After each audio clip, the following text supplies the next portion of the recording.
Panda. It's time to start our game.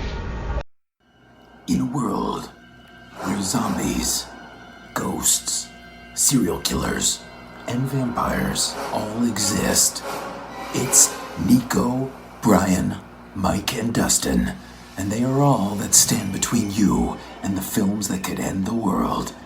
Welcome to the Don't Go Out There Horror Movie Podcast. Welcome back, everybody, to the Don't Go Out There Horror Movie Review Podcast. Just want to thank everyone who's been listening and supporting us. We really appreciate it. We've grown so much since we started, and it's all because of our great listeners. Just want to shout out our social medias real quick: Facebook, Twitter, Instagram. Just search for @Don'tGoOutThere or ask any of us personally, and we can hook you up to that. And tonight, before we jump into our general overviews, we've got some exciting news. We finally bit the bullet and added a new co-host to the show. You've heard him on 3 different episodes now. He was on our Friday the 13th rankings, our interview with CJ Graham, and our Jason Lives review episode. Welcome to the show, Dustin. You want to tell us anything about yourself real quick? Yeah, I appreciate it. You guys have me on. I've enjoyed every time you've let me come on and be a guest. I'm honored that you added me on full time. I love horror movies. I've always loved horror movies. I love shooting the shit with you guys. I love the friendship that we've been able to build throughout the last little bit, and I'm looking forward to getting this thing going. Oh yeah, absolutely. And before we jump in a general overview of the movie we're reviewing tonight, which is Saw, Dustin, I asked everybody on our first episode, what got you into horror, and what was your first memory?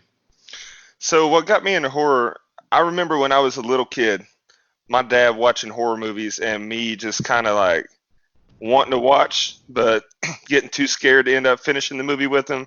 But I would always come back. He'd be watching a horror movie. I'd be like, "What are you watching?"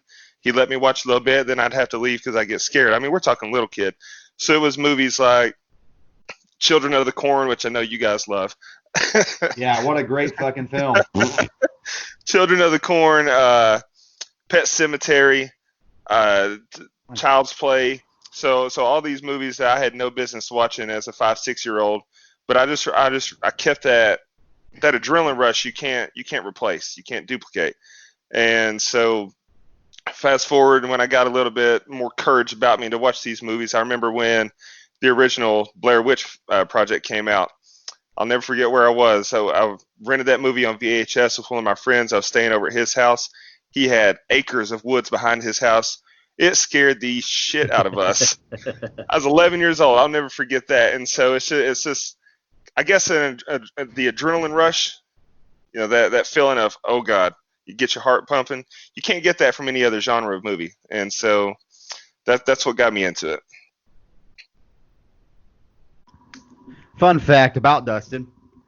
I actually, no, not like that. Not yet. So, fun fact about Dustin is I reached out to him when we first started this show, asking him to make us a graphic, because he makes graphics for another show that me and him are on together, and he came up with the name, as far as I know. Yeah, as far as I know, he's actually the originator of the name "Don't Go Out There." So it's only fitting that we've added Dustin full time. He made our first logo. The minute he saw Brian's logo, he said, "Well, my logo sucks," Yeah. which is not true. I actually like your graphic as well, Dustin. I didn't mean to shit on you there, but Yeah, no, those are your words, not mine. Yeah, no, you're absolutely right. I wanted to incorporate, of course, the big 3 slashers. You have Michael Myers, Freddy, and Jason. And then when I came up with that, I was like, well, because I asked you if you guys had a name yet, and you're like, no, we're still in the grassroots stage. We haven't got that far. So I was just thinking, what's the best advice you can give? Just generic advice for any horror movie. Don't go out there. And so that's kind of where that came from. I just was kicking around ideas, and I sent that over to you, and it stuck. So I'm pretty proud of it. Hey, I learned something new right there. A legend is born. Legend is born. There we go. Insert the Paul Rudd video. Look at us. Hey, look at us. hey, look at us. All right, everybody. Y'all ready to jump into it? Tonight we're reviewing 2004 Saw. This is my personal pick. As y'all come to know, I pick nostalgic movies for me. I would rather review a movie that I really, really love because I feel like, the passion comes out in it. We're reviewing 2004 Saw. Let's give our general overview. Dustin, let's let you go first since you're the new guy. Okay. So Saw's another one of those movies where I'll never forget where I was the first time I saw it. Again, I was over at a friend's house when it had just come out on VHS. I believe it was VHS still at the time. DVDs were popular, but not everybody had a DVD player. We weren't high rollers like Mike Settle, and and so it's got that nostalgia factor for me as well. I thought that it was unlike anything I'd ever seen. It wasn't your typical I'm going to go in and kill everybody. It's you got a chance. So I love that psychological aspect to it, and it's one of those movies that, despite nostalgia being a huge part of it, it stood the test of time, and it's still a good watch to this day. And so I'm a real big fan of Saw and the Saw franchise. Go ahead, Brian. What's your general overview?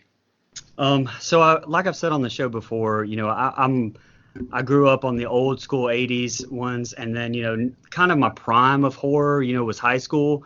And, if I wasn't watching American Pie or Varsity Blues in high school when it came out, then I was watching, slashers, like Scream, I Know What You Did Last Summer, basically Kevin Williamson, on rerun.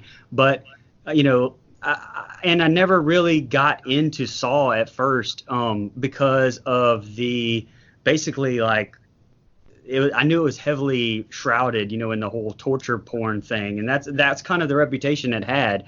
And so it took me a while to actually watch it and find out just how wrong, honestly, that is. Especially this first one, it's really more of a mystery, how did they get there type of thing that I just really loved. I only watched 1 through 3 back in the day, so that was 10, 15 years ago or whenever it was. And this week I really sat down and finally watched them all, 1 through Jigsaw.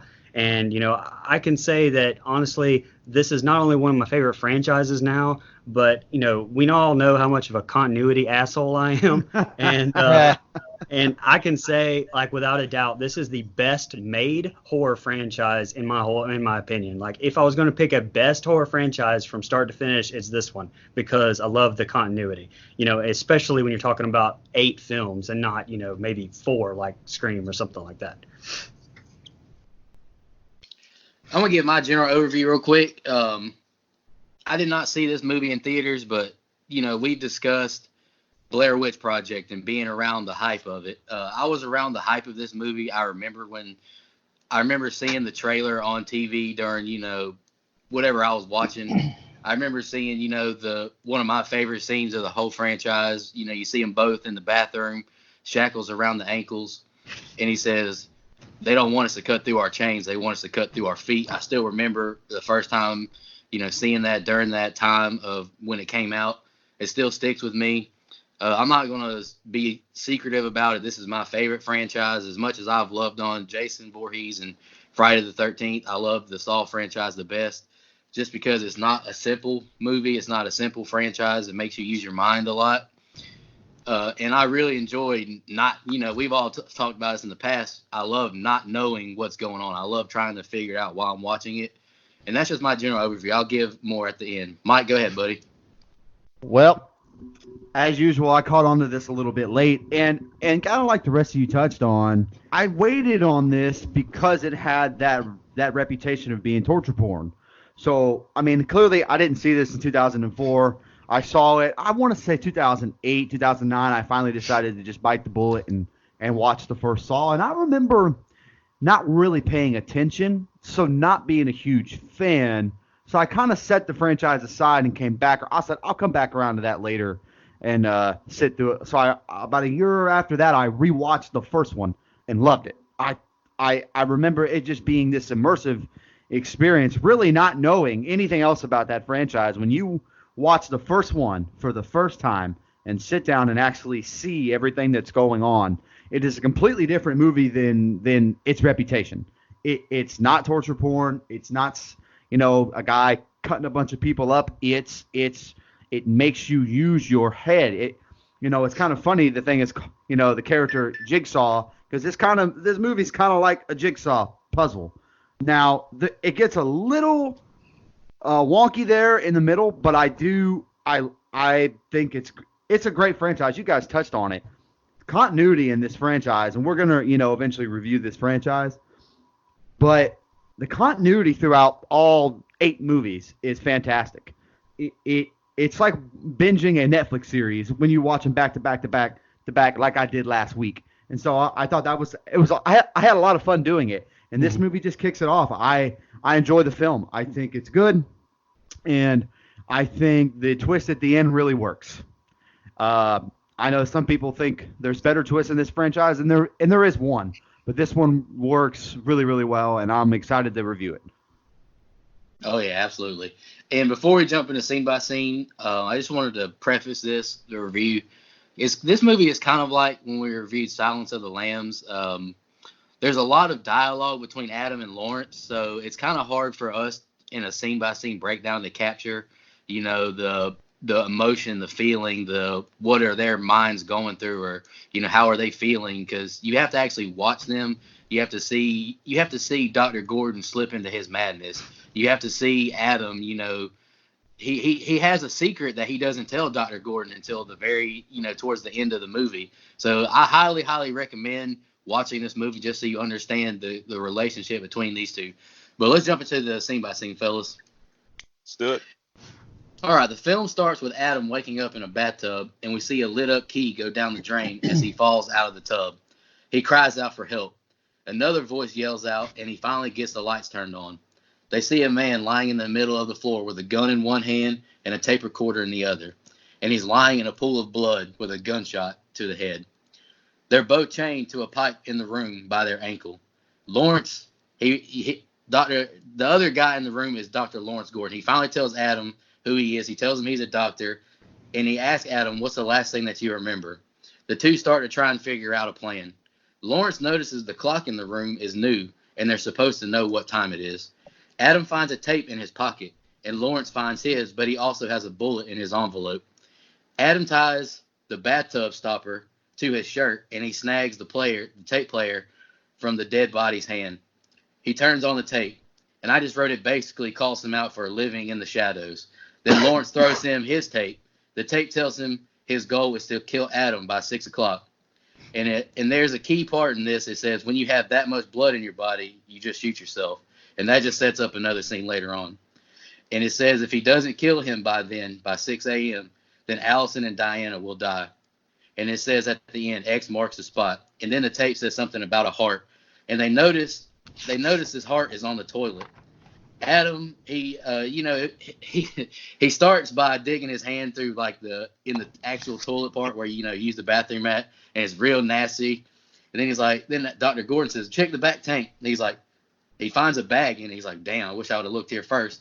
He finds a bag in the back of the tank, and it has 2 hacksaws and something else in it that he throws immediately into the bathtub, and he doesn't tell Dr. Gordon.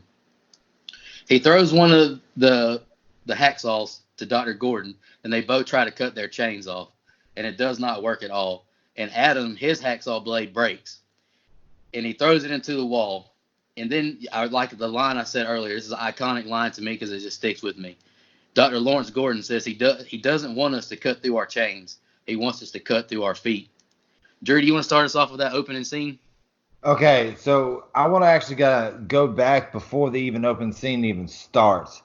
And I want to talk about the logo animation of the Twisted Pictures. How it kind of gives you that prequel to it, even gets it there. Like it goes in there and it has the barbed wire and it turns it and holds it tight. It kind of gives you a little bit of what's to come, the traps to come. I'll say in the opening scenes, how they did the slow layout of the room, how they slowly opened it. It kind of enhanced, the severity of the participants' current situation in the opening up, the turning on the lights and then seeing it. You're getting used to the light that just came on after your eyes being closed. And I'll say this is one of the notes I put down. I said, Adam and the very observant Dr. Lawrence. Dr. Lawrence did not let nothing go by him. He was the most observant person I have ever seen in a stressful situation. Talking about when he reached into the back of the, in the toilet or whatever, I died laughing when he goes, anything? Haha, no solids. I laughed and I loved it. And I actually put it on here. I was like, I really love how Juan uses subtle humor in scenes to break up the intensity, to just turn around and ratchet it back up. Yep. Also, like, I mean, we're not gonna. I mean, this line right here. Who does not love this line? Let the game begin. That's all I got right here in the openings. Go ahead, Mike. Yeah, so I really think this is a really cool opening scene. It's not one that I like go. It's not like, hey, when I think of great horror opening scenes, it's there, but it's pretty close because it really is an immersive scene. The cinematography is good here, and for the low budget they had, what a great job in order to when you're in this room with these two, you kind of feel gross just watching it. Like, it has a really gross feel and vibe, and it's dirty, and there's shit everywhere, literally shit everywhere. and so I mean, you feel and the very, very opening scene when Adam's in the bathtub, you feel claustrophobic with him because you really don't know where it's going. I'm not gonna lie though, in hindsight, every time I watch it now, that little key light looks like sperm, but that's neither here nor there. Maybe I'm the only one that noticed that. Probably am. So, but no, great stuff. I think both of these characters are fine. I think Lee Winnell's not. He needs to be behind the camera from here on out. Like, but he doesn't do a bad job. I hate to critique acting, but there's some scenes in this movie where I'm like, yeah, Lee. Yeah. I'm gonna need you to move behind the camera. Yeah, I've got the same thing. Yeah. So, again, I'm not an actor. I hate to throw him under the bus there, but no, I actually kind of like the line where he goes, "I'm Dr. Gordon. What's your name?" "My name is very fucking confused." It might be reversed, but you get the point. Right. So just a few minutes in, you don't really know who to trust because, the first time I ever see it, I know there's twists and turns somewhere coming up in this movie. So I don't know where to expect. So I don't really know who to like, who to not like. I like the idea that they had to come up with a way to get the tape from the dead, or the tape player from the dead body. It's very creative. And then we don't know this in Jigsaw yet, but the voice on the tape doesn't seem to be as dead set on showing Dr. Gordon a lesson than he is Adam, or at least in those tapes, anyways. And so I'm still really I'm very interested and very intrigued, but I'm confused. Like, upon first viewing, and I don't mean it in a bad way. I mean it in a good way. My only small complaint is they spend a little too much time hacking at the chains. The motherfucker clearly said, don't saw these chains. And they're still just sawing at the chains. That's not going to work. So, I don't know. Small nitpick, but nothing too serious. Go ahead, Dustin. Yeah, so this opening scene, I think, does a great job of setting the tone for the entire franchise. Now, I don't know at the time if they had planned on having 8 films, but, that opening scene, I love how they just get right to the shit. They don't do the build and then it leads to these guys in the room. It's, okay, here they are. And then the reverse storytelling of how did they get there while also furthering what's going on. They did a good job of blending the past, present, and future throughout this film. And like you said, Mike, the cinematography was great. I love the dingy feel that you get, the lighting, the camera effects that they used. It's night and day between the original Saw and Jigsaw. I think that's where Jigsaw loses a bit, is they don't have that. It doesn't feel as authentic. It feels right. It's too lit, and I don't mean in the party way. It doesn't feel gritty either. I noticed even all the saw blades look brand new in Jigsaw compared to it's not dirty and dingy and just again. In this movie, we're in a room covered in shit. So top to bottom, yes. Yeah, and but I did like Adam's line that. Really wish I'd have checked there first. That just the way he said it, that really cracked me up. And then they did a good job of, you could really sense the distrust from Adam to Lawrence in this scene. Like, for instance, when he gets the bag out of the toilet and he kind of like looks at him and looks back and then he hides it from him. That to me does a good job of foreshadowing, because it's like, why would you have any reason not to trust the other person in the room he hasn't listened to his tape yet. And so that to me sets up how we would find out later, oh, he does know who Dr. Gordon is. But also the great job in this scene, it really shows the difference in psyche between one person to another. No two people handle any situation the same way. So you've got Adam who's just freaking the fuck out. And I love how when the camera is showing Adam's scene or Adam's perspective, the camera's kind of more frantic. When it's showing Dr. Gordon or it's Dr. Gordon's turn to talk, Lawrence, he's more calm, he's more reserved, he's really trying to think his way through it. Exactly. Whereas Adam's perspective, Adam's mindset is, I'm freaking the fuck out, we're going to die. And so I thought that was brilliant. That was brilliant movie making right there. Yeah, I actually had the same thing about I noticed the same thing about the camera being handheld, on Adam, and then Gordon, being steady, like having a let's think this through type of thing, and Adam, being super emotional. I had the same thing written down there. I love the opening, and how you're just thrown right into the middle of it as well. But that's what I really, really love about this franchise is that it doesn't use linear storytelling at all, and they stick to it with the whole sequel. So, I mean, and I love this movie, but whenever we get down to doing the Saw rankings down the road, it's really hard for me to differentiate, honestly, between 1 and 4 because to me, it's almost like one gigantic movie. And, each one just builds on the very first one. And so, I can't express enough how much I love that. I did notice how terrible both of these guys are at throwing things. So through the whole movie, it was like as wild as watching my 9-year-old pitch. It was just, it's not even close. Like nobody's ever played just toss and catch between the two of them. And just all it would have taken is one of those to be out of reach, just a touch. And, it's out, but you got it in the script though, I guess. Whenever they listen to the tape, I wrote down that I really love how this is psychological Saw, whereas, and it's more about Jigsaw trying to teach a lesson, in a fucked up kind of way, and not just about some gory trap, whereas the other ones kind of got a little bit into how can we outdo the traps before, Yep. And, I know James Wan said he's not really super proud of how the franchise kind of became about the traps and how it tried to outdo the previous. But although the sequels got more into Jigsaw being almost a good guy, with putting guys in traps that were more almost deserving, if you want to call that. You had racists, you had insurance criminals, you had baby killers throughout the franchise where you were rooting for them to get killed. To be honest, you didn't care about them. But I mean, to me in this one, he's almost a little bit more of a psycho because honestly, I mean, did Adam and Gordon really do anything to deserve this? Like bad enough to deserve this? I mean, probably not. And the other little nitpick I had is that it really bothered me that they did not use the saw, even attempt the saw on those nasty, dirty, old, torn up pipes. Like, I mean, I feel like they should have at least been an option for them to try. So that's all I had for the first one. Especially if you notice in some of the pipes, they were actually already cut to begin with. Like if you notice, there's one like right beside the door, it's already cut and just dangling there.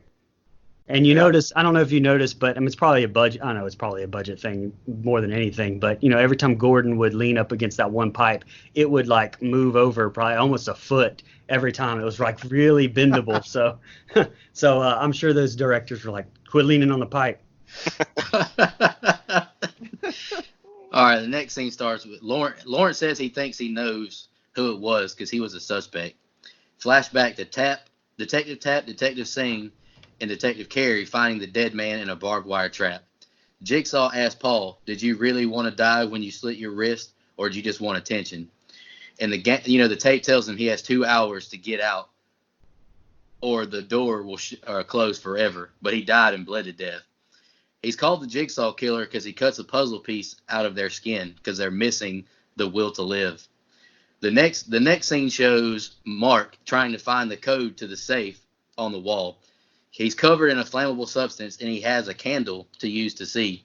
This is one of those traps where I think it's really fucking impossible to win because there are numbers all over this room. Mm-hmm. So I kind of got a nitpick with my guy Jigsaw on this one.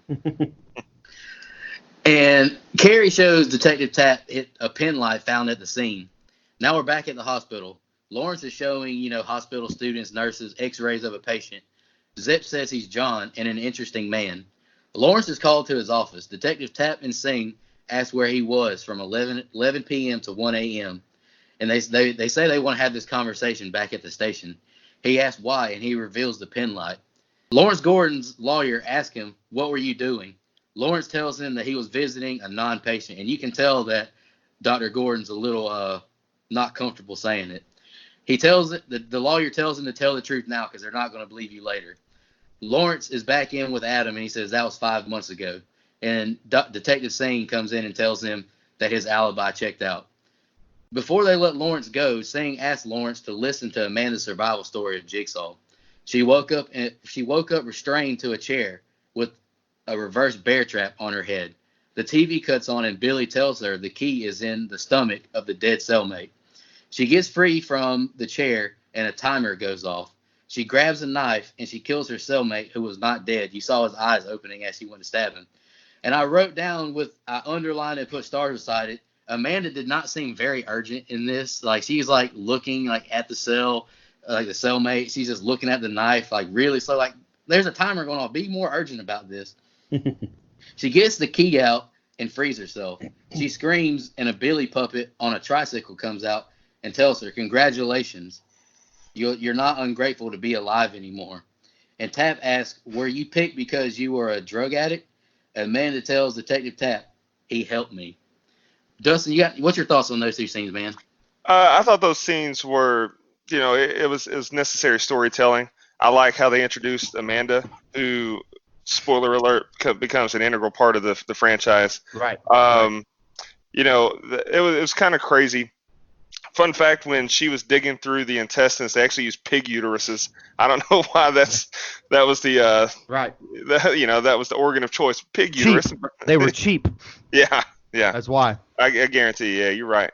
But no, I thought it did a good job of introducing, Detective Tapp and Detective Singh, and sorry, he'll always be Juntao to me. But Danny Glover is one of my favorite actors of all time, Yes, so as soon as he appears on screen, I kind of have that oh shit, here we go feeling. I really like another thing that this franchise does, and they do it in these scenes, but they become more impressive throughout the franchise, is the transitional scenes. So instead of just having the camera kind of fade to black and then go to the next scene, they'll take these opportunities like a character's walking off screen, and as they walk, the scene changes behind them. Right. Or, something like that. They do a good job of doing other things throughout the franchise, but that's how you make something stand out on a low budget. Didn't take any extra money to do that, but it was a nice little touch to it. Right. But we find out that Dr. Gordon is he's a little bit of a horn dog trying to get his nut off like a blind squirrel. But that's fine.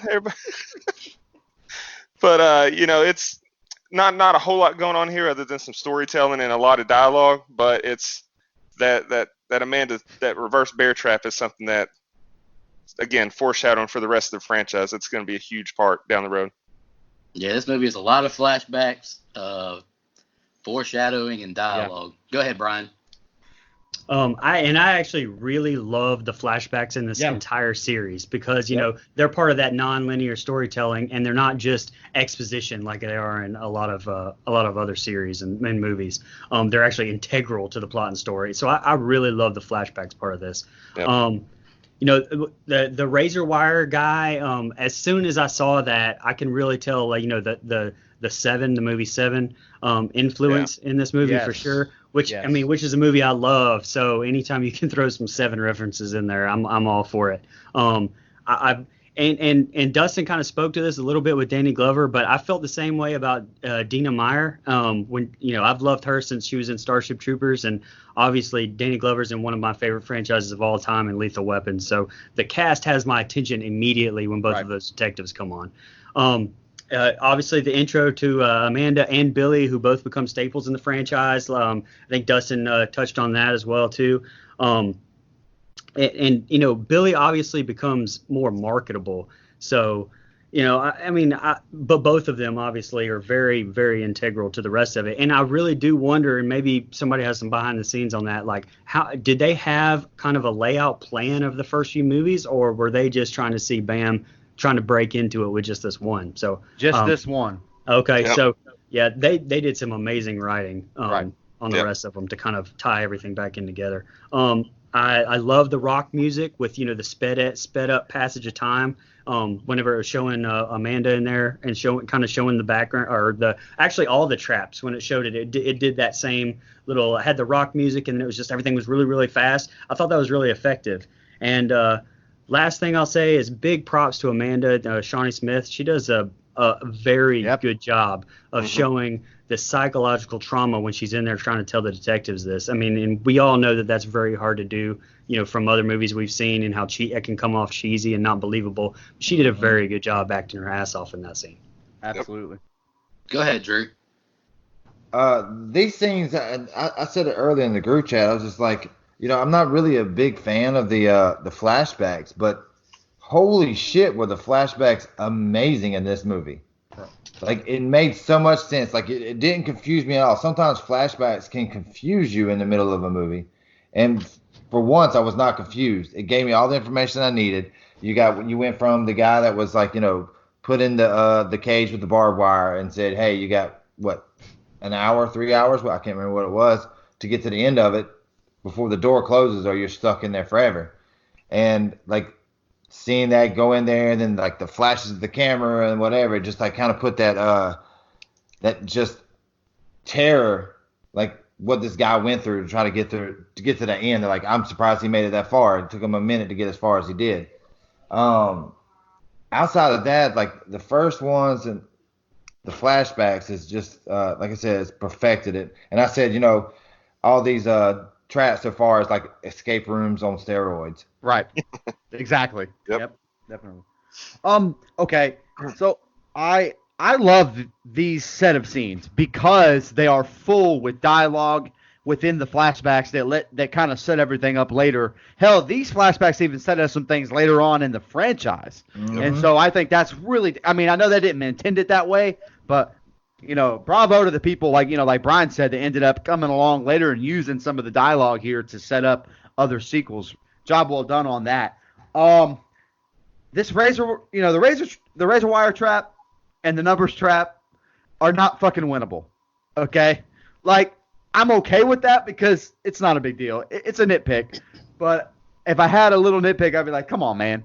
Ain't the numbers all over this room. That overweight guy is not crawling out of the razor wire. Fuck out of here, man. Like, neither one of those. I mean, it has to start somewhere. Right, I know. And I get it. And by the way, these traps are still better than some of the traps we get later on down the series, but they're not winnable. But that's okay.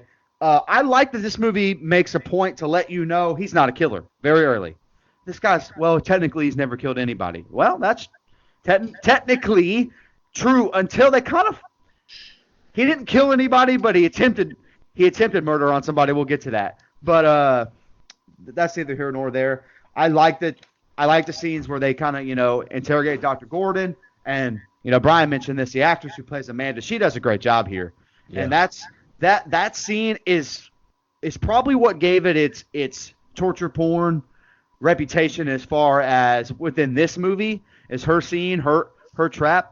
But to me, it works so well. And I don't think it's that much. It's just, you don't really see her stabbing that much. Right. And all you really see is the after effects, which is, like Dustin said, pig uterus.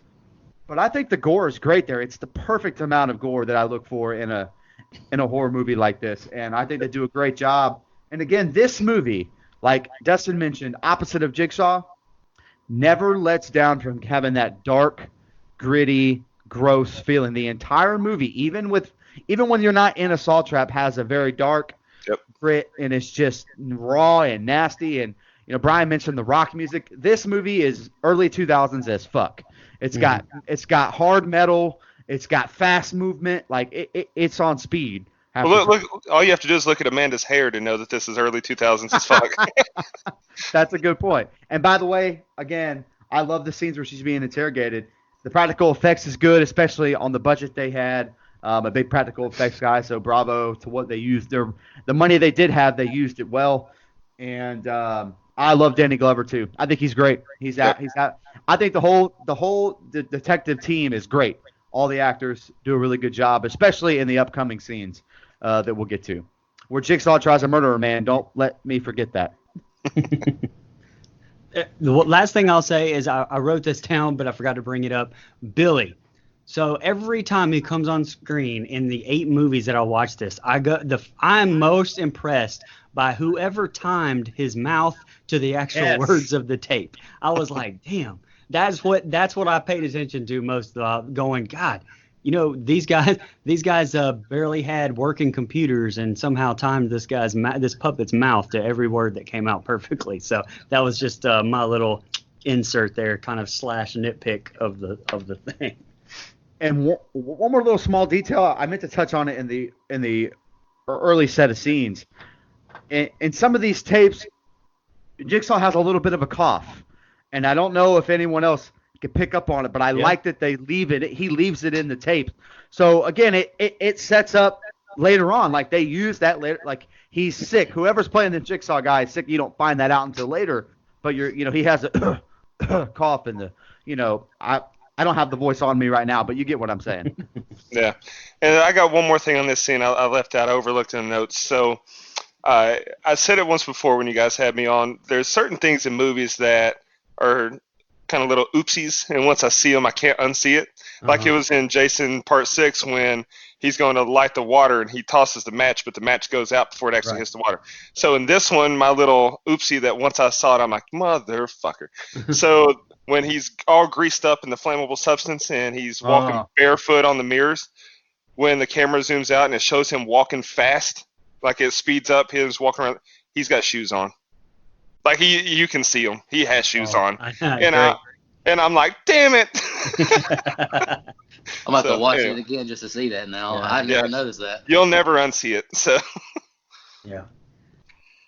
And I want to just, compliment Saul one more time, because this barbed wire trap is flashback foreshadowed in another movie, which is one of my favorite scenes of the whole franchise. But we'll get down to that in another movie review. All right, Adam starts to argue with Dr. Gordon, but notices the glass that broke is two-way mirror. They figure out a camera is watching them. A hand waves at the monitor who's watching them, saying, "I can see you." Lawrence says he's been thinking about the last thing he said to his daughter. We're in Diana's room. She wakes up and she stares at the corner of her room. She goes to her mom and tells her there's a man in her room.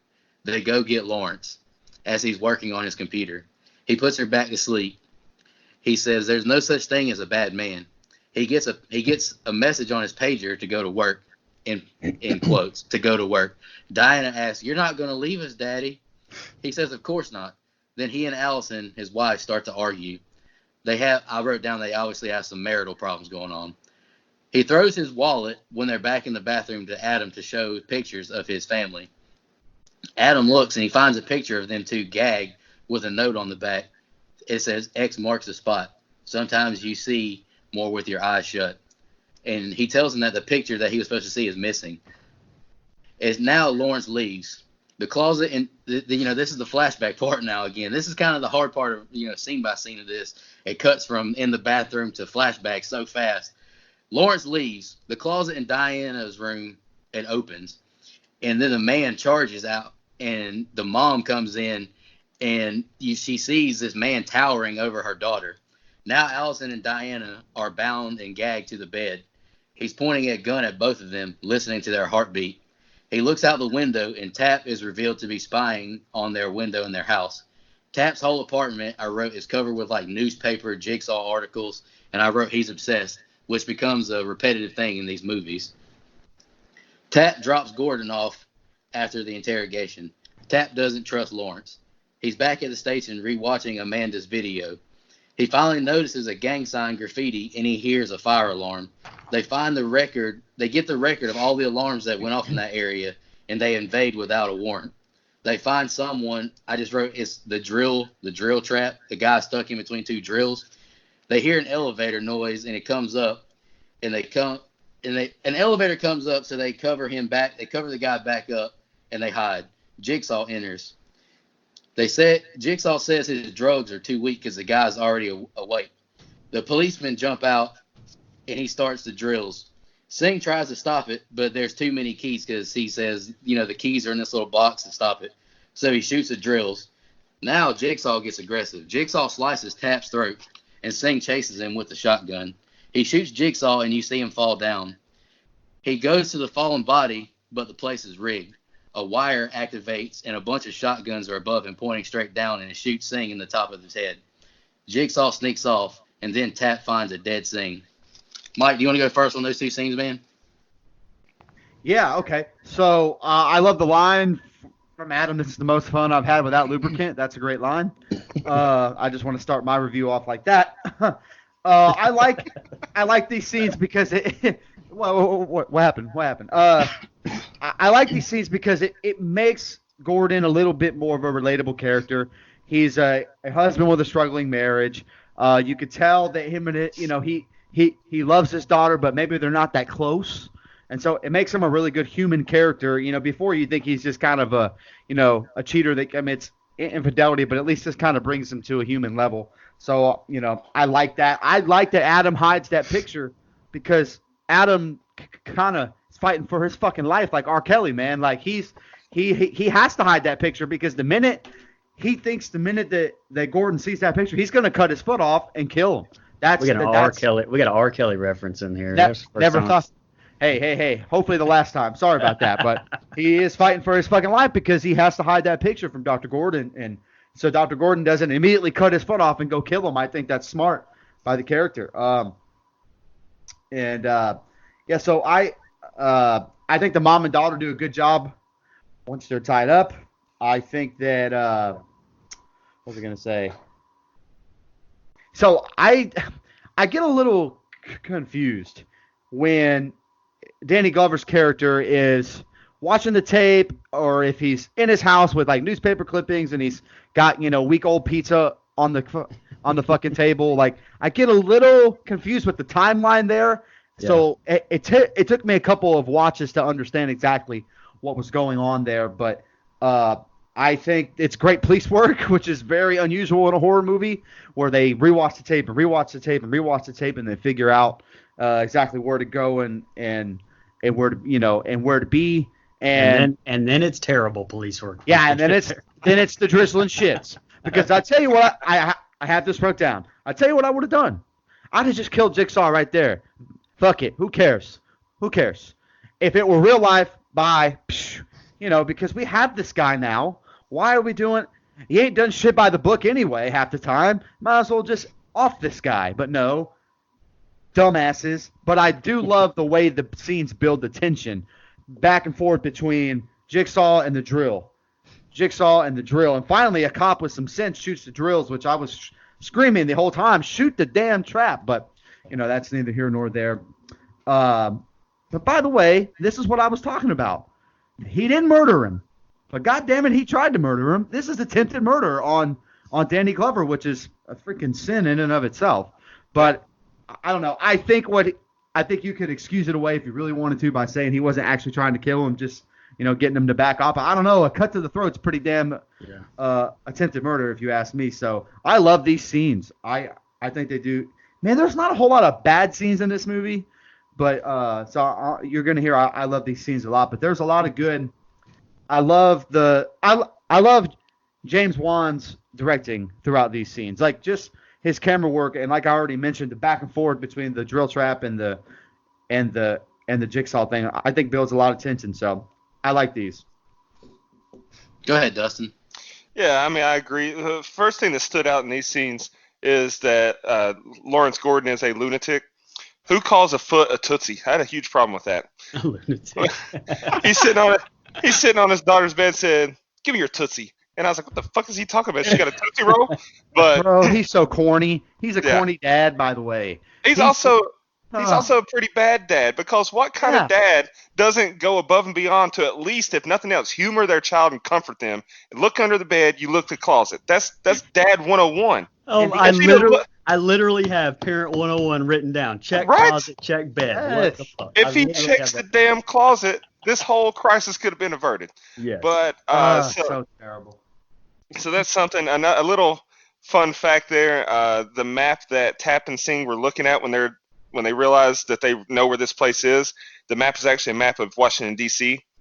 Little fun little tidbit there.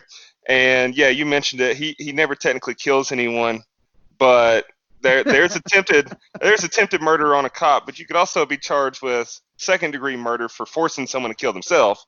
So yeah, he's a criminal no matter what. Right. But yeah, really good scenes. Enjoyable. They do a good job of keeping the pace. I mean, your heartbeat when they find the guy with the drills set up. I mean, that gets your adrenaline going right there, because you're like, oh shit. And so yeah, really good job on these scenes. I really love that you brought that up, Dustin, because literally, I mean, that's what I have written down. I wrote, there's something in my room. Did he even check anything? I mean, the guy's in the closet. This is parenting 101. That's literally what I wrote down. So that's funny. I'm glad somebody else thought the same way. So at the beginning of this set, I mean, you see who you think's the killer, obviously, through the security camera view, which a little tidbit, it was the original idea for the whole film, being shown through the perspective of a security camera on an elevator. Monica Porter, who plays Allison, really, I wrote down, does a really good job of playing, the unhappy wife. Also wanted to shout out to one of my favorite movies that she's in, Con Air. Love it. And we know how, especially doing horror, we know how child actors can be hit or miss, but Mackenzie Vega, who plays Diana, really does great, especially when they're being tied up.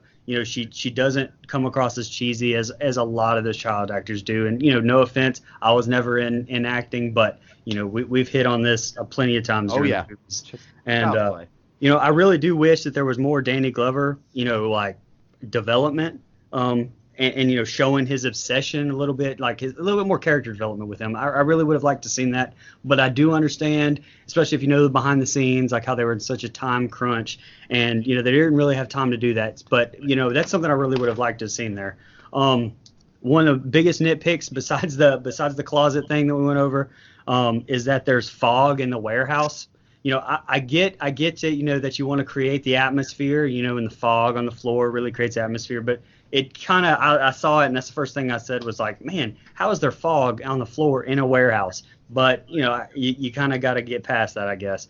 And, I spoke on this just briefly when Mike was talking about it, but it's really a dumb choice by Tap here. To kind of, they didn't have the angle on him when he came in. They both were in the same little corner in the same spot. It's just really crappy police work once they get in there. I wrote down that Danny Glover didn't really have Mel Gibson to make the correct choice here. And I said it was really. Well, he's too old for this shit. It was really bad police choices, so he really is too old for this shit. By the way, Nico, that's a Lethal Weapon reference. I know you haven't seen it. Oh, Jesus Christ. But this is what I really love about this movie, and we've kind of briefly touched on it a little bit, but with the shotgun blast to Detective Zing, I mean, less is more, with his death. It did not show the gory shotgun blast. Right. And I don't know if that was a budget thing or a choice, because they kind of did that with a lot of the kills in this movie. But I really like that, they would have definitely shown it in the sequels. And I really like that they didn't in this, honestly. Like I said, less is more with this movie, and I really liked it. It was effective. I really like the fact that this franchise has the balls to give us deaths we care about. This, the detective here being killed is one of the many throughout this franchise where someone that we care, or we care enough about. He's an important death. He's not just Joe Schmo Blue who didn't win his trap. Like he's a very significant player to the plot, and I think that this franchise does that throughout all the movies where they kill off important people. So kudos to Saw, because most Halloween doesn't do it well enough. Yeah, I got one more thing I meant to mention. So the scene where the guy's got the gun to Diana and Allison's head, and he's listening to their heartbeat. So I read that originally they had him doing some freaky shit with the panty drawer. But that was one of the things that they cut out because this movie did have a lot more gore to it and had some other edge pushing things that were cut out because they originally received an NC-17 rating. Wow. And so they toned it down a bit, and instead of having her playing or having the hooded guy play around in little girl's panty drawer, they just put the gun to the head and did it that way. Thank God, because that would have been a bit much. Can I just say, it would have been a weird turn for Zepp. Yeah. It would have been a weird turn for Zepp. Zepp's the worst character on this movie. I was going to say, oh my I was God, going to say it later. He's by far the worst character, and he's a gigantic pussy. I just want to go ahead and say that too.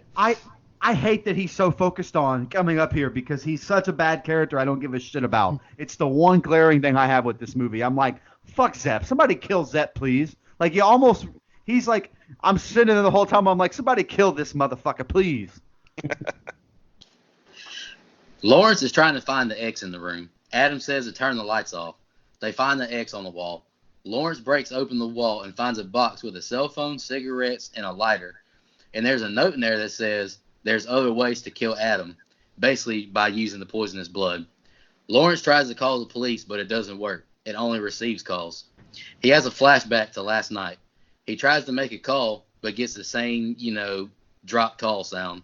A mirror in the parking garage shows someone in the pig mask crawling out of his car, and it attacks him. Lawrence asks how he knew to turn the lights off, then calls him a terrible liar. Adam starts spewing some gibberish, I wrote. He throws him the picture of the two, his wife and daughter bound in the message on the back.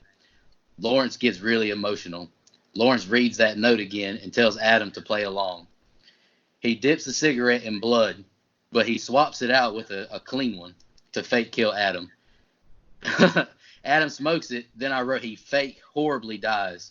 Oh, it's so fucking bad. His shackle electrocutes him, and he reveals he's not poisoned.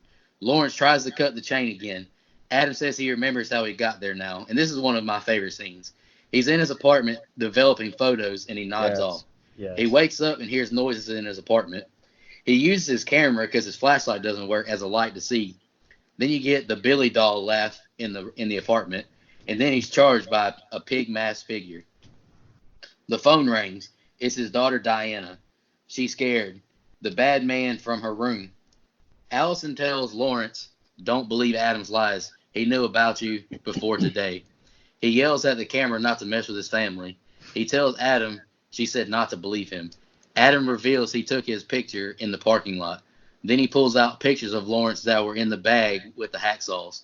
He tells them he took pictures and followed him to the motel. He tells Lawrence they're both bullshitters. Lawrence meets he meets his nurse that he hooks up with, but he apologizes and goes to leave. I guess he's finally just realized he doesn't want to do it no more. The motel phone rings. She says it's for him. The voice says, "I know what you're doing, doctor." He asks Adam who's paying him to take his pictures. Adam tells him he's a tall black guy with a scar on his neck. He says it's Detective Tapp.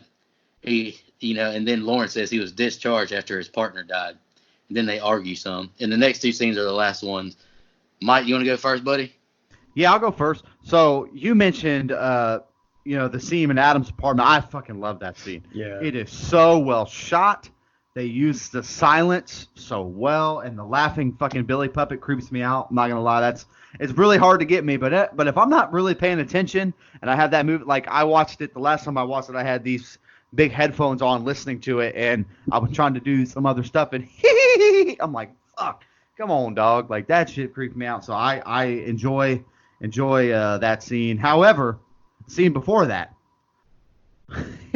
that fake death is some of the worst shit I have ever seen. And I know it was supposed to be. I'm guessing there's a little bit of dark humor there. But I'm going to need Lee Winnell to stay behind the camera. Okay? You did a great job with Invisible Man, by the way. But I need you to stay behind the camera. All right? From here on out until further notice, my man. I appreciate your significance to this franchise, but got to go. By the way, not the worst plan ever. Like I understand what he was doing there, but goddamn, he chose the wrong person to be in cahoots with. And trust me, I know how to get good people with cahoots. Oh, sorry. Anyway, No, was one thing I like about this movie is, in this whole franchise, is most horror movies have a happy ending somehow. Yes. You kill Freddy. I like that this movie made me question: am I going to get the ending I want? Like, are Gordon's wife and daughter going to die? Like, I really had a moment when I'm watching it that I questioned, this isn't gonna end how I want it. There's no fucking way. There's no possible outcome where everybody lives, everybody's okay, and I like that. But I still stand by something I said a little bit ago. Fuck Zepp's importance. Fuck Zepp's importance. Anyway, yeah, that's all I have on those. Go ahead, Dustin. Yeah, so I usually don't like to beat a dead horse. Like if something's been said, I'll leave it off Right. my notes. But I can't. You can't understate how shitty that acting job to sell the death was by Adam. I mean, it looked like something out of a cartoon, just the way he's flopping like a fish and convulsing, and It had to be dark humor. it had to be. It had to be one of those things that they're like they shot it and then watched it back and were like, we got to redo that, and they're like, actually no, that's fucking hilarious. Let's leave that in. And so it was just terrible. But the revelation that Tap was the one that was paying Adam was one of those like, oh shit moments for me. Yeah, I like that. Because this whole time it's like, why was he following him in the first place? Like, what's going on here? And so that was a big aha moment in the movie. And I can't remember if it's in this scene or the next scene, but it's when they're talking about why he was following him, and he's Gordon's like, I'm not a cheater. I didn't cheat on my wife. That dialogue gives us the best line of the entire franchise. When Adam goes, look, I don't care if you covered yourself with peanut butter and had a 15-hooker gangbang. That is the best line of the entire franchise to me. That's hilarious. I'm wondering how this didn't win screenplay Oscar. Lee Winnell redeemed himself for the death by his delivery on that line right there. So it's a wash for me. Good scenes. I was going to go ahead and say Lee Winnell's acting was terrible there, but his ending, he redeems himself definitely. Go ahead, Drew. Yes. All right, so yeah, obviously I'm gonna beat a dead horse because it should be beat. Okay, goddamn. That cigarette fake kill. Holy fuck! The whole time I was writing down on notes. I said cigarette kill supposedly. LMAO. Like, it was so bad. He was just like, and then he just closed his eyes. Like, that's what would happen next. Here, I'm just gonna close my eyes. Like that would trick it out. It was terrible. But my main notes on this scene here is like from when he's like in the dark room and it's all lights are out or whatever, and like he would take a picture to see where he was at, and then like you could hear the light thing charging back up. It like intensified like what was going on there. Like you heard the sound, ching, and it'd be dark, ching, and then it'd be dark. And I kept anticipating seeing something there, and then it didn't. Also, I want to say, why does everyone yell, "Who's that? Who's in there? Speak to me. Who are you? What do you want?" Like, that shit annoys me. Because the first thing I'm going to do is I'm going to grab my golf club. I'm going to like, all right, whoever I roll into, I'm going to just hit them in the face with my 9-iron.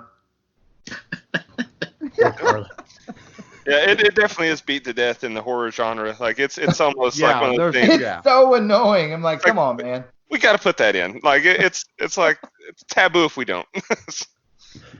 Dude, the problem I have with that is as soon as I hear that doll laugh, I am running out this apartment. Like, why are you still fuck all this? Go ahead, I'm Brian. like, I kind of want the guy to answer, be like, yeah, it's me. I'm the guy. I'm here to take you to my experimental disc game. So I watched all 8 in a row. So you guys are gonna have to help me a little bit because my memory is like a little bit fuzzy on who it was. But I can't remember. Is it Hoffman or Amanda that's getting Adam in his apartment? Isn't it Hoffman? It's Because Hoffman. I think and Amanda's getting the doctor, right? Right. Yes. Okay. All right. So yeah, and I also wrote down how I love the cinematography with, you only get the light flashes. The whole like Drew so eloquently put, the ka-ching with the flash, like it really gives me that whole like Texas Chainsaw feel. It's just like a creepy sound, period. And so like that whole atmosphere was really superb. And like Nico, it's my favorite, honestly, probably my favorite little scene in the whole entire thing. For when he gets the phone call from his wife, Carrie Ells acting, he really it really starts right here to get really, really good. And it really shows his like transition slide down to like into despair, his kind of slide into madness a little bit. And I have written down, about Adams, Larry Wellnell's, acting too, but it wasn't specifically about that scene that you guys Right. had a problem with, because Right. to me, like I was, okay, he's trying to act like he's acting bad. So, I understand if he overdid it a little bit, that didn't bother me. But honestly, and I really noticed it a lot where there was a lot of exposition, between him and Gordon, especially. And I don't know if he was just honestly, just surrounded by a great actor, a great character actor, but he really suffered like when he had a lot of exposition, and just in the talking, just being Adam. And like Nico spoke of, later on he has the ending's great with him, but honestly it was because he didn't really talk a whole lot. If I'm being honest. So anyway, that's all I have. All right, boys and girls, this is the finale. Allison tells Diana to be strong. She gets out of her hand restraints. Adam notices in one of the pictures someone else is in Dr. Gordon's house. Dr. Gordon recognizes it's Zep. Adam notices it's 6. Time's up. Zep turns the monitor off and goes to Allison and Diana. Zep calls Lawrence and has Allison tell him that he failed. She attacks Zep and gets the gun. Jesus Christ, Allison. She gets on the phone. Yes. Zep attacks her and shots fire. Tap sees the gunshots and he runs to their house. Allison stabs him with scissors in the leg as she frees Diana. Tap and Zep fight. Zep gets away to find them two. Zep leaves the apartment. Lawrence gets the shock in his leg collar. Tap follows Zep in his car. Adam cries out to Lawrence to get up.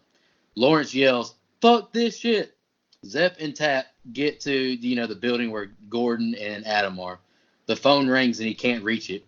Dr. Lawrence finally snaps. He takes his shirt off and starts biting the sleeve, and he cuts his foot off with a hacksaw. Tap tackles Zep. They fight again, and Zep shoots him and kills him. Pretty anticlimactic death for Detective Tap, in my opinion. Lawrence grabs the gun and tells Adam, "You have to die," and shoots him. Zep comes in the room. Lawrence, he dry fires the gun at him. Adam attacks Zep, gets him to the ground, then kills him with a toilet tank lid. He bludgeons this dude to death like Kid Michael Myers in 07. Yep. Lawrence crawls to him and tells him he has to go get help because he'll bleed to death. He crawls out the room. Adam finds Zep's tape player. He's got a poison in his system and had to kill Allison and Diana to live. Then the body in the room gets up. Adam can't believe it. He pulls he pulls out the gun to shoot the man, but John Kramer shocks him, and one of my favorite parts of the scene is when you see him just like take his first breath and he pulls that makeup off of his head from the gunshot wound. Mm-hmm. He tells him the key was in the bathtub, and Adam tries to shoot him, but is shocked again. Jigsaw exits the room and turns the light off and says, and this is my favorite ending of a horror movie ever. He says, "Game over." And it ends with him slamming the door shut, and Adam's got his hand reaching out, just screaming, "No, don't!" It's awful. And then the screen goes black, and you still hear Adams, screaming, "Don't!" To me, all right, I'll let y'all go. I'll save it for my rating because I'll gush over it later. So, yeah, like I said, Zep to me is the worst character in this entire movie. And I wanted so badly. Allison kicked his ass, and I wanted her to kill him so badly. Like, give Allison a little bit something to do. But instead we get, and look, I love Danny Glover, but he's been saying he's too old for this shit since the 80s in Lethal Weapon. And he really shows that he's too old for this shit. Like, every one of his fight scenes to me is like, oh, it's old man fight. It's real rough. Like all of them, I was like, oh, that's pretty bad there, Danny. Like, I mean, and it's not his fault, I guess. It's just old, and they didn't really have a whole lot of choreography. Maybe it was a budget thing, but you could tell all his little fight scenes. They were. I don't think he would have put up much of a fight. He should have just been better with shooting people. And but of course, if we got him Allison to kill him, then you wouldn't have got the most low budget car chase scene I've ever seen in my life, where it's fast, it's they have a unique touch on it where they use the rock music and the really fast whatever, but you can tell there's nothing behind them in the car. Right. It's just the screen. You can tell they're just using the wheel, like turning the wheel like real fast. It was almost cartoonish a little bit. And so I like I said, I know they had like $0 budget, but I mean, I don't know. I wish just have Allison kill him there and skip that whole thing. I can't say enough about Gordon and when he's losing his shit and the acting there. It's right into probably the most memorable scene of the whole movie with him cutting off his leg and slipping into madness. But once again, less is more. It doesn't show you actually show him chopping off the leg, and like it would have probably in the sequels. And obviously I can't really even say a whole lot about this ending because we can talk about it all day, we can describe it all day, but the him slowly getting up, Jigsaw slowly getting up, the music, the whole, I mean, awesome. Everything about this scene is pure epic. And if you haven't seen it, go see it, YouTube it, anything, but we can't do it justice just by talking about it here. So awesome. Go ahead, Mike. Man, I love that foot sawing scene for the reasons that Brian mentioned, which is it doesn't overdo it. It shows just enough of the Gordon to make me turn away. Like, still, I'm kind of like, ugh. It's just not really my cut. Like, I don't really like to watch a grown-ass man cut his own foot off, so I don't get any enjoyment out of that. But I think they show just enough of the blood, just enough of the actual cutting, and then the rest is all all facial expression. And I think it's so well acted. I can't say enough about it. And I love the decision to have Adam play Possum. And I think that he just beats the shit out of Zepp, which is, hey, great with me because I was ready for this motherfucker to die anyway. And if he was gonna die, let's do it by porcelain toilet cover. So great shit there. And I really, and we're all kind of saying the same notes here, but it needs to be said that the very last scene is so damn good. The way it's shot, the music.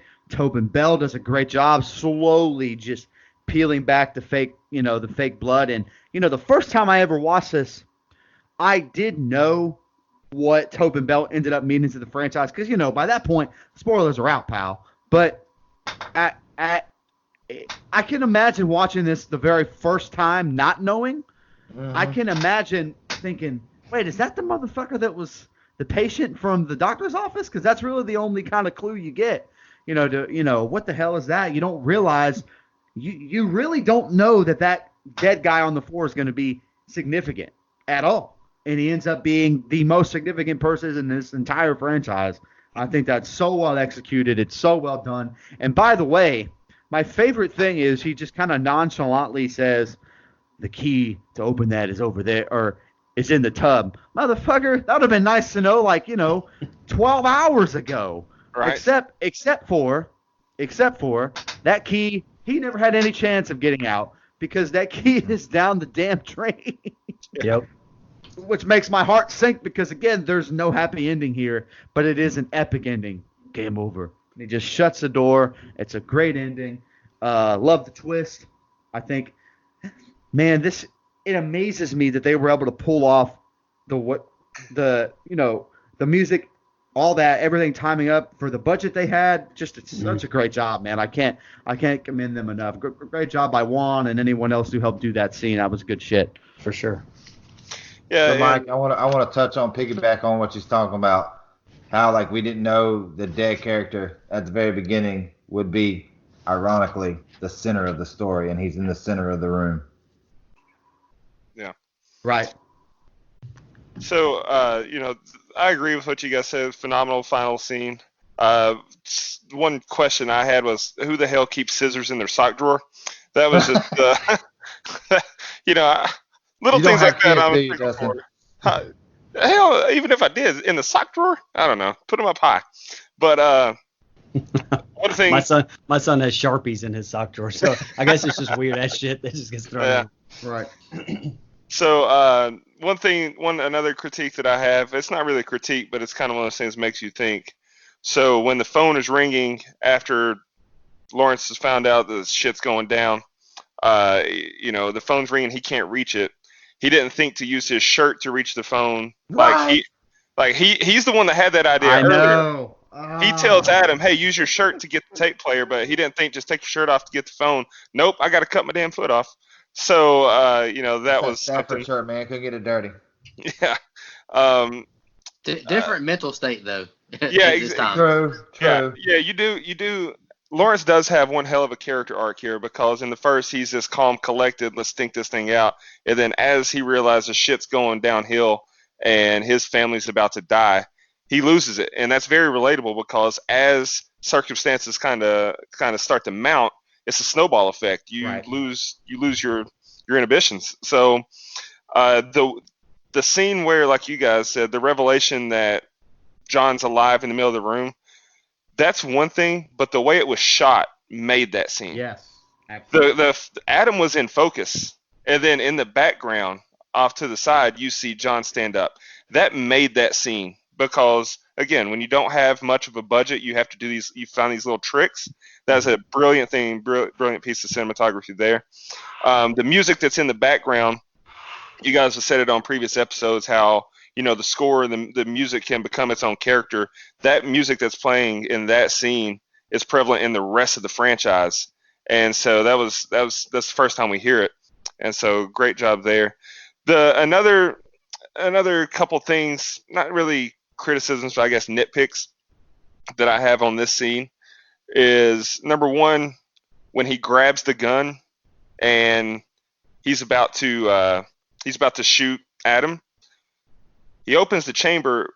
Every chamber in that gun was empty, and revolvers don't eject cartridges. So this might have been one of those things where, like, he's in the heat of the moment. He's not in the right mind state to catch it. But if the guy in the middle of the room has shot himself with that gun, there would be a spent cartridge in the chamber. And so that's a little giveaway that, hey, maybe he's not dead if you catch that. Again, it's a little thing that you probably don't catch, which is understandable. I thought Lee Winnell, though, in this final scene, all the mediocre to bad acting he did prior to this, he made up for it. Yeah. Because the frantic tone in his voice and the way he's pleading with Lawrence, don't shoot me, come on, let's think this out. The panic when he's bashing Zepp's head in, the way he pleads with John at the end of the film, don't leave me here. He acted his ass off in that he actually did a really good job in that final scene to not really be an actor per se.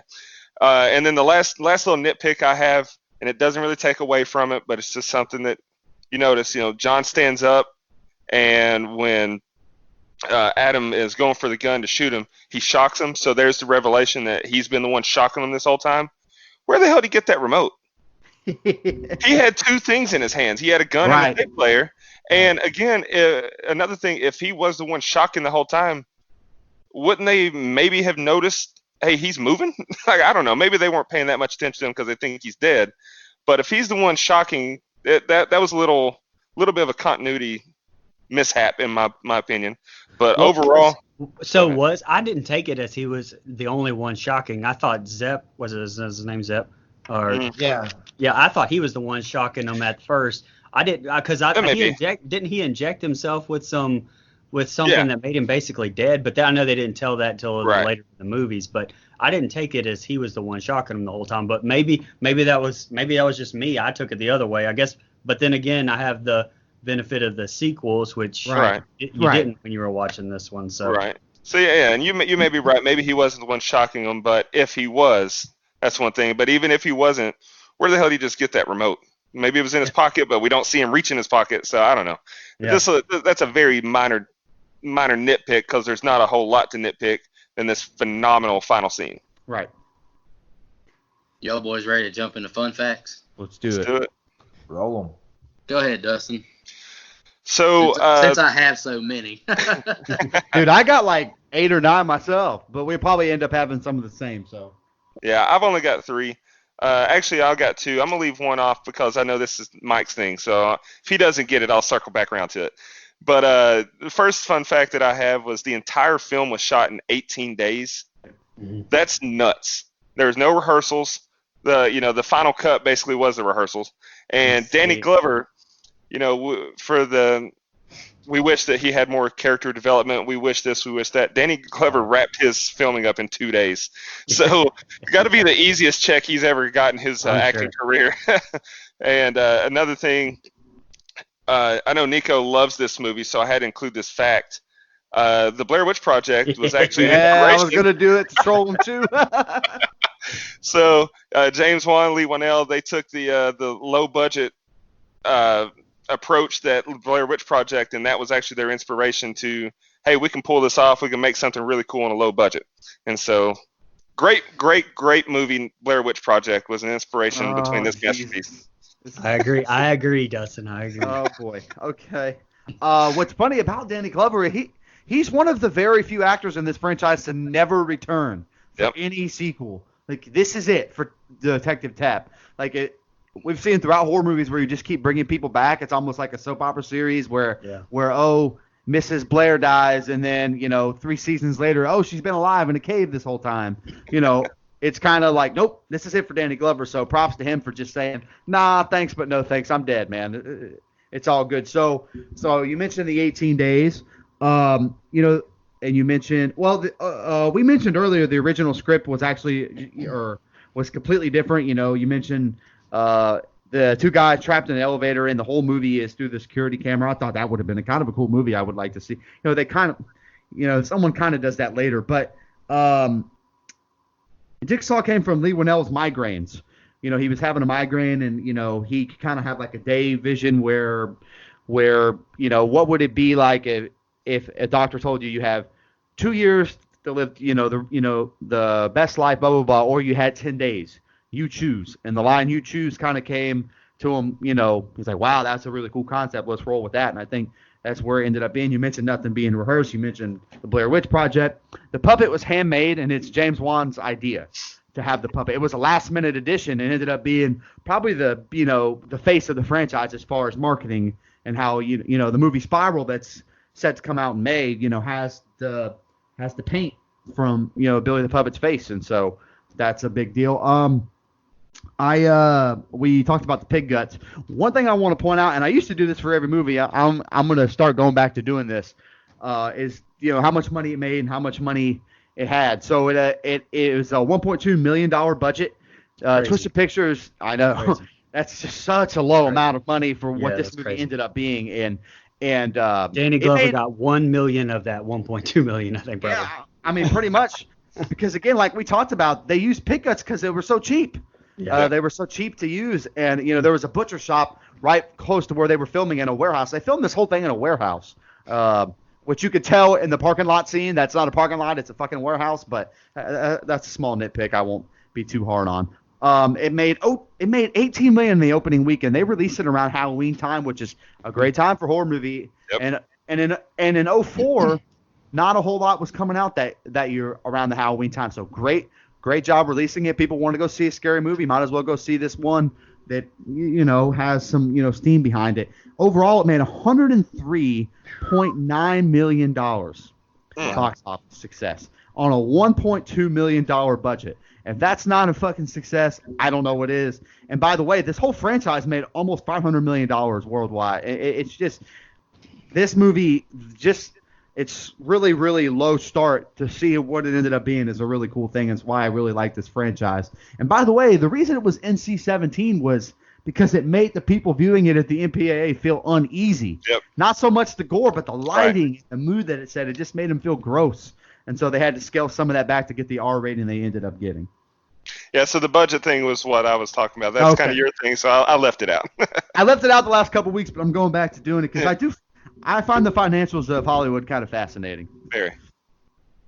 According to the DVD commentary, director James Wan pointed out that many of the scare scenes in the film were nightmares he and Lee Whannell had as kids. All the bathroom scenes were shot in chronological order to make the actors feel what the characters were going through. Director James Wan took a gamble and took no upfront salary for the film and opted for a percentage instead. Nice. Smart. Mike Brilliant. kind of touched on this earlier. Jigsaw's puppet was completely made from scratch by the film's creators. And the only other thing I had about the franchise and the money was Saw is the highest grossing horror franchise of all time worldwide, and it's the second highest in the USA.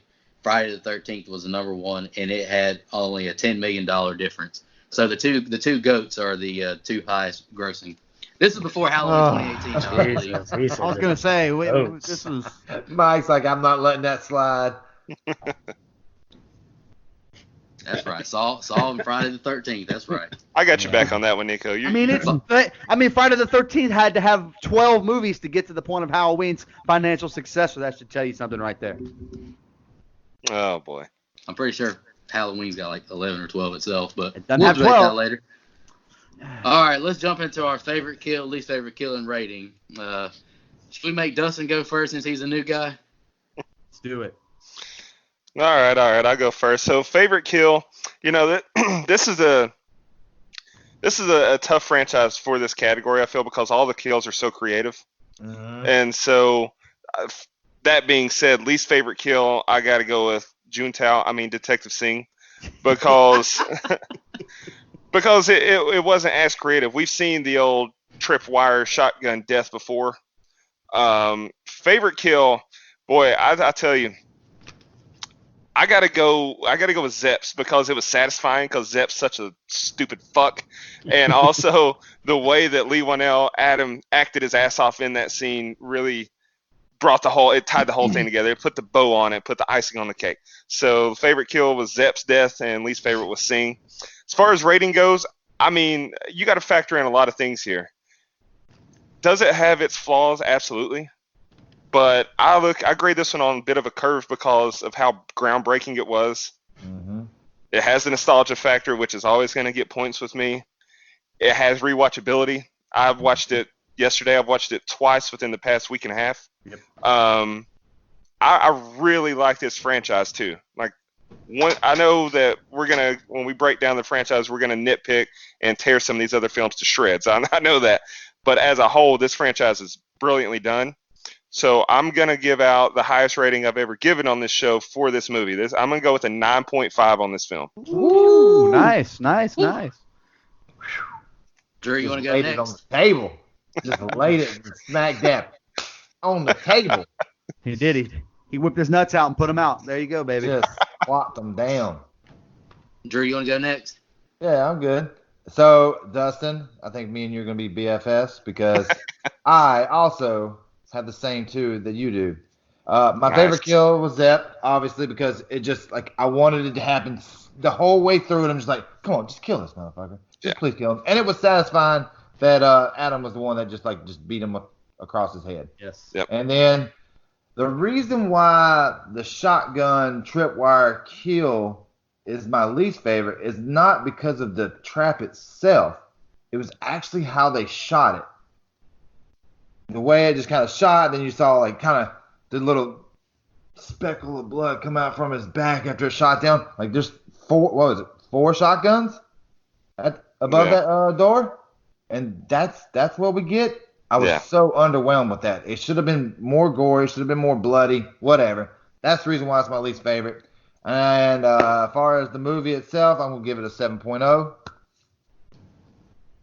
Okay.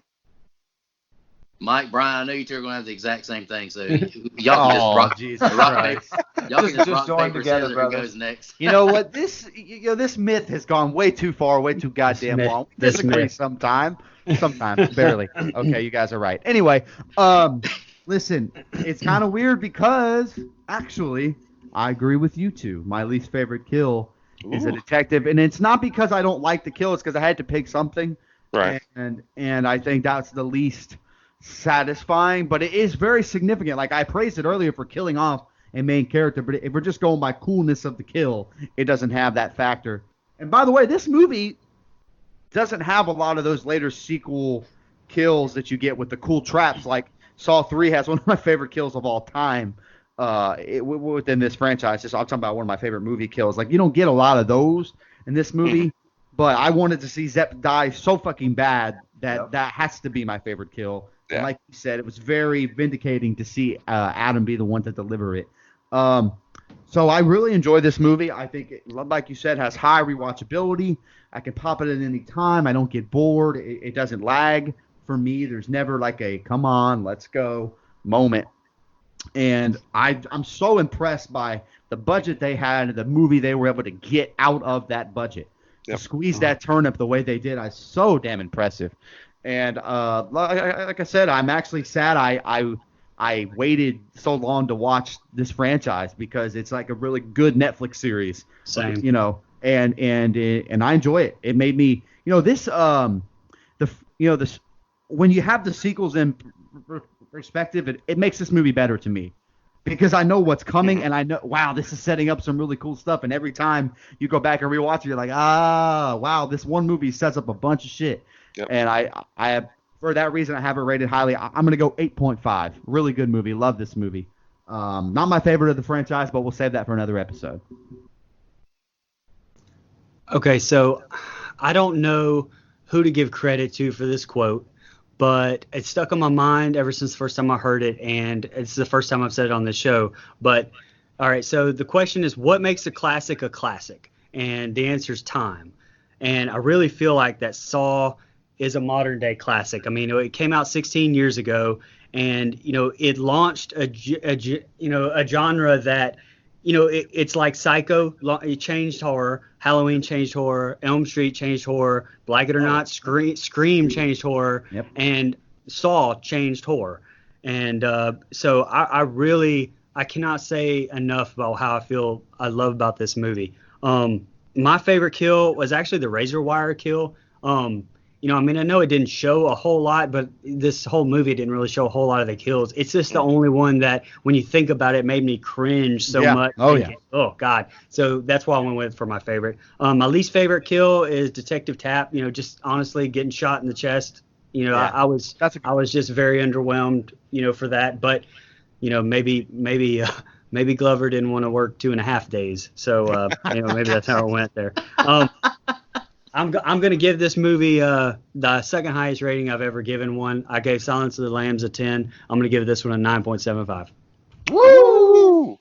My man. All right, my favorite kill, I'm actually agreeing with the other three guys. Zep, favorite kill. You see Adam finally snap, and he brutally kills Zep. But I will say that I will disagree with y'all. I don't hate Zep's character. I feel like he's the only one who actually showed some concern, some care to John Kramer in the hospital. So I'll give him that credit. I didn't hate Zep. My least favorite kill, I agree with you guys again, Detective Singh. And the only reason I picked him is because my fellow Asian brother went out sad.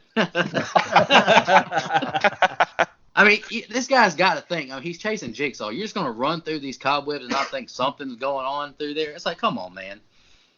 Hey, it did bother me when, he shot him in the back, but Jigsaw he must have had a bulletproof vest on because he showed no signs of that when he got up. The only thing he was holding his side, like in the front for, maybe it was his health or whatever it was. But, that was, he did not show any signs of getting blasted in the back from Detective Singh. Well, I'll say this: the gun he used at that range is not going to do what it did to that guy down the hall. Just saying. That's also a shotgun. I don't know how far it would hit. Go ahead, Dustin. I don't either. Well, if you want another nitpick here, so if he's shooting a shotgun, it should have torn that rope to shreds. Mm-hmm. But also, when he ejects the cartridge, the sound you hear is not the sound you would hear if it was a shotgun. So that was a metal casing that hit the ground. And shotgun shells are like a plastic hollow sound when it hits the ground. So that's a little nitpick I wasn't going to include, but since you brought that scene back up, here's my chance. Nitpick on that scene. Hey, somebody go tweet that video of getting the gat with Dustin. He's got some good gun facts tonight. No, let's. I've scrubbed that video from my memory. All right, my rating. I wrote This was the birth of a legendary genre-changing horror franchise. James Wan is my favorite horror director and writer.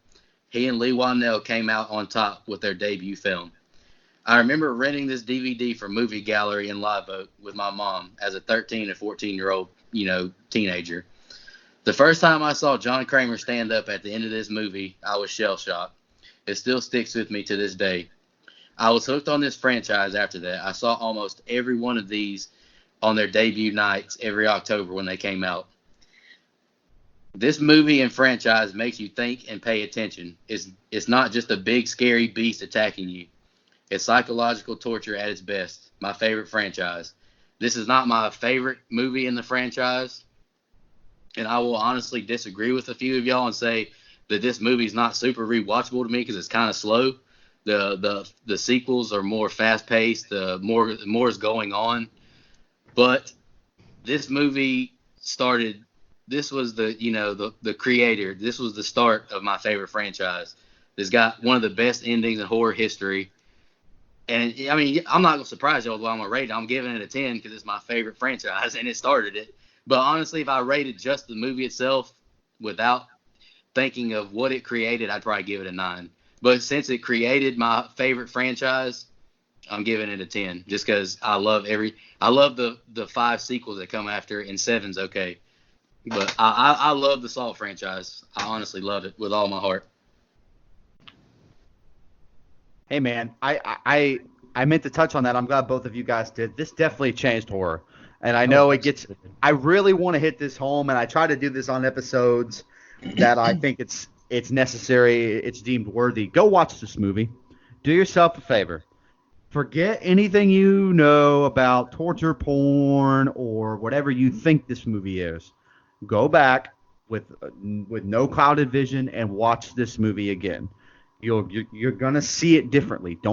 If you've never seen it and you're listening to the show, I'd find that hard to believe, but if you happen to be in that category, go watch this movie. Do yourself a favor, and then dive into the franchise. If you're not the sequels get gorier. I'm not gonna lie to you, but this movie doesn't have the gore and the torture porn that you think it does. So I highly recommend going back and watching this movie. Really fun watch, or at least in my opinion.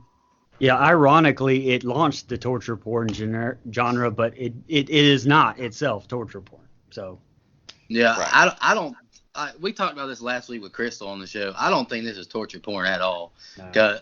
I mean, Hostel is torture porn. This is not Right. torture porn to me. Hostel 2 is definitely torture porn. This is psychological, terror to me. This is, you have to decide, am I willing to sacrifice this part of my body just so I can keep on living? And it's a lot of people in this franchise don't make it. Right. And I like that about this franchise. They kill significant characters off, and I think it plays really well. And also, these sequels are faster paced. They are more fun watches, but those are almost like they're more in the slasher territory. This first one doesn't go to that. It's a psychological thriller, like you said. So I really enjoy it. Guys, check the Twitter account. I got a trivia question coming, giving away Saw 1 through 3D. All you got to do is answer this quick trivia question. I'll put it on the account. I want to say this is a groundbreaking episode because Mike Settle did not one time say, "Call me sometime." Hey, Detective Carey, call me Yes. sometime. Dina Meyer, call me sometime. Dina Meyer, call me anytime. Sorry, I had to ruin your fun. Hey, Allison. Hey, Dr. Allison, Gordon's call wife. me sometime. Call I was me going to sometime. say, Allison Gordon as well. Hey. Anyway, Saul. Exactly. Allison Gordon, call me sometime. Saul, very iconic movie to me, very nostalgic movie to me. I love it. I'm kind of torn on how I feel about this new Spiral movie coming out. I'm going to give it a chance, but after seeing who the writers and producers are, kind of torn. But y'all check the Twitter account for the giveaway. Y'all have a good night. And just want to remind everybody to don't go out there.